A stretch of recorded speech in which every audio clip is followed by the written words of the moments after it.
Priya Venkatraman from Pon Vidyashram School. Let us have a small recap of our previous session. We have discussed about force and the effect of force. And we have discussed about the classification of forces. That is, forces may be classified into contact and non-contact forces. Muscular force and mechanical force, frictional force are some examples of contact force. Why it is considered as contact force? Because there will be some interaction between the objects. Otherwise, objects are in physical contact. These are some examples of contact force and non-contact forces. Magnetic force, electrostatic force and gravitational force. These are some examples of non-contact forces. Okay, the force in these cases, there will not be any interaction between the objects. There will be no physical contact between objects. So these are considered as non-contact forces. So in this module, you are going to learn a new subtopic, that is pressure. I will, with the help of 3 examples, I can explain this concept. Okay. Consider a force applied on an object. You have already seen the effects that a force can produce on the object. But how do we find out how much effect the force will produce on the object? The effect that a force produces on an object depends on 2 factors. The first one, magnitude of force applied, and the second one, area of contact. What do you mean by the magnitude of force applied? That is, the greater the force, the greater is its effect, which means if you apply more force, the effect also will be more. Then the second one, it depends on the second factor, that is area of contact. What do you mean by area of contact? I will say one example for this also. When you cut an apple with a knife, the area of contact is the area of the cutting edge of the knife. When you are going to cut an apple, okay, the edge which is going to touch the apple is known as the area of contact. Okay, if the knife has a sharp edge, the area of contact is small. If the knife has a blunt edge, the area of contact will be a little larger. Take 2 knives with sharp edge and blunt edge. Just observe. Okay, in the sharp knife, when you keep it in the apple, the area of contact is nothing but the touching part of the knife or the edge of the edge which is touching the apple or touching the object is known as the area of contact. In the case of sharp knife, it will be a little less. But in the case of blunt knife, the area of contact will be a little more. Okay. In which case, is it easier to cut the apple? When the knife is sharp or when it is blunt? What does this show? This shows that the smaller the area of contact, that is the smaller the area over which the force acts, the greater is the effect. Listen, when you can easily cut the apple with a sharp knife, which means it has a less area of contact. Sharp knife, they have, otherwise they have the contact area is less. Okay, if the contact area is less, the effect will be more. This point you can get it from this example. Okay, I will explain one more example. I will tell one more example also. Take a sharpened pencil. Okay, you have to use both your index finger. Keep the pencil inside the keep the pencil between the index fingers. Hold it between the index fingers of both your hands and press it from both the sides. On which finger do you feel pain? On which finger does the pencil leave a deeper mark? Do you have the answer for these questions? Yes, you have. You will see that the pencil leaves a deeper mark on the finger pressing the pointed end. This shows that the effect of force is felt more on the finger pressing the pointed end. Let me repeat. This shows that the effect of the force is felt more on the finger pressing the pointed end of the pencil. This is because the area of area of the pointed end of the pencil is smaller than the area of the head of the pencil. Clear? Second point is also explained here. I want to share one more example also with you children. Listen, take any wooden block or wooden box. Okay, just use your thumb finger. Keep your thumb finger on the wooden box. Just press it hard. Are you able to make any hole? No, it is not possible. Okay, just look at or notice the area of contact in this scenario. When you keep your thumb finger on the wooden box, which is known as the area of contact, the part of the thumb which is touching the wooden box is known as the area of contact. Okay, now you are not able to make any hole. Repeat the same activity with the help of a nail or a drawing pin. What you have to do, take same wooden block and you have to keep one drawing pin or nail, and you have to keep your thumb finger above the nail or above the drawing pin. Now you press it hard. Now look at the contact area. Which one is the contact area now? The drawing pin tip will be touching the wooden block or wooden box.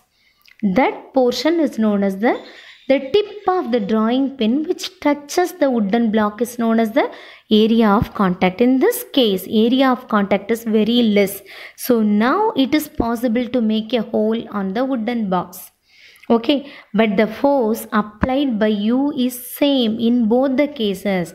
What are both the cases? With the help of your thumb, you are trying to make a hole on the wooden box. The force applied by you, by your thumb finger is same as it is in the drawing pin, which means you are applying the same force in the first and second case.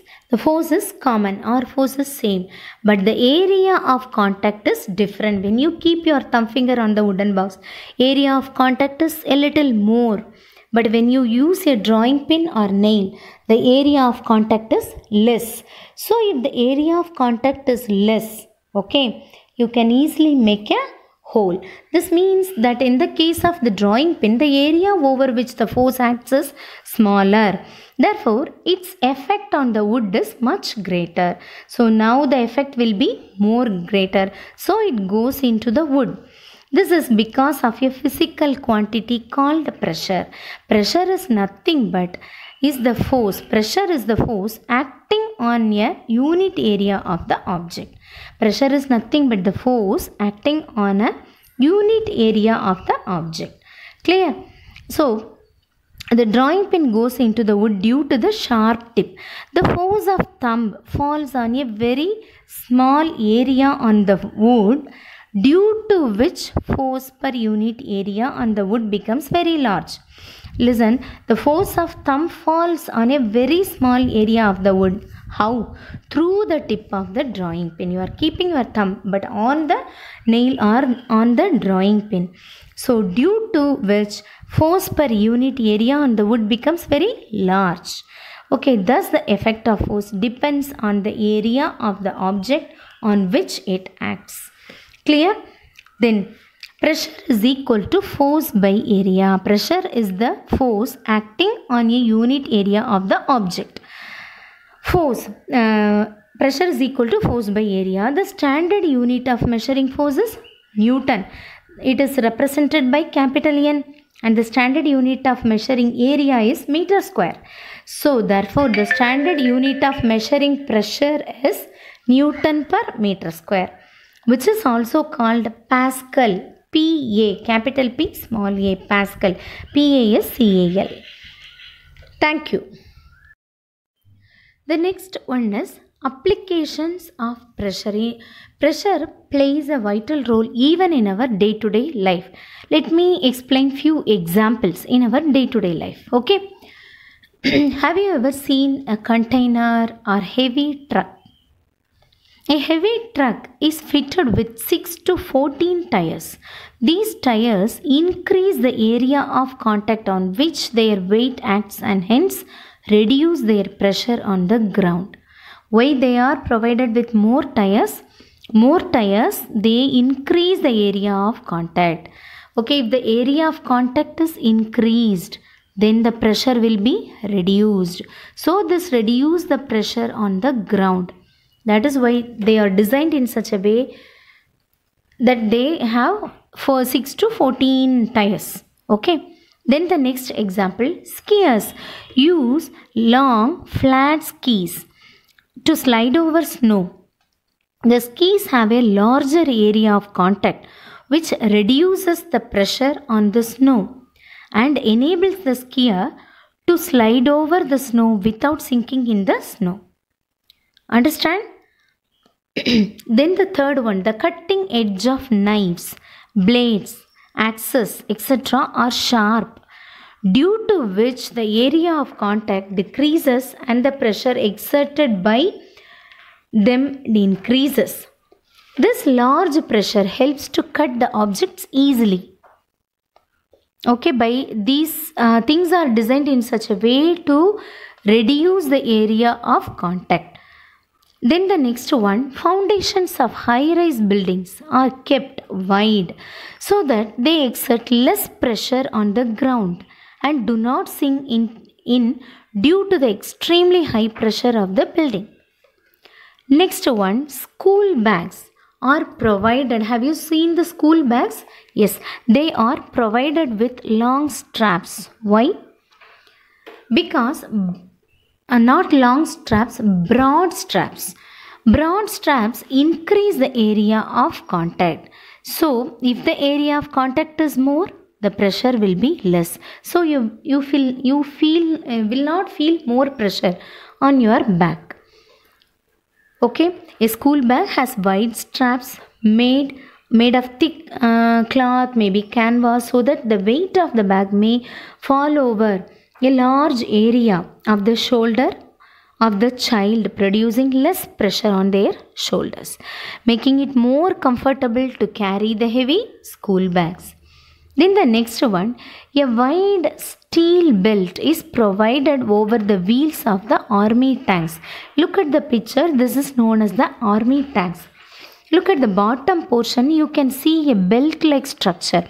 A wide steel belt is provided over the wheels of the army tanks. Why? So that they exert less pressure on the ground and do not sink into it. Okay, then the next one, real life example is when you go to the railway station or bus station, there will be some helpers, that is, they are known as porters. Okay, they used to carry our luggages and we have to pay money. These porters, they are used to wear a turban like structure with their towel on their head. Okay, they just fold the turban or towel and they will keep it on their head, and they used to carry more luggages on their head. Why they are doing so? Because these turban like structures, they will increase the area of contact. Whenever the area of contact is increased, what will happen? The pressure will be decreased. So they will not feel more pressure on their head. Okay, animals like camel walk easily in desert as compared to horses or donkeys because they have broad feet. So, if the area of contact is increased, pressure will be minimized. Broad feet exert less pressure on sandy ground. These are some day-to-day and well-known examples or applications of pressure. Identify the device which is shown in the picture. What is that? Can you guess? Yes, it is spring balance. A spring balance is a device you can use to measure the weight of an object. Let me explain a small activity, then you will get some idea about spring balance. Hang a spring from a nail and note its length. If you cannot get a spring, a broad elastic band also can be used. Hang a small stone from the other end of the spring and note the increase in its length. Hang a bigger stone and note the change in the length of the spring again. You can try this activity with stones of various sizes also. You will notice that the bigger bigger the stone, the more the spring gets extended. This is because a bigger stone has a greater mass. So it is pulled by the earth with a greater force. Gravitational force depends on mass. This is the principle on which a spring balance works. It has markings to measure the weight of your body according to how much the spring gets extended inside when the body is hung from its hook. In this way, we can measure the weight of an object with the help of spring balance.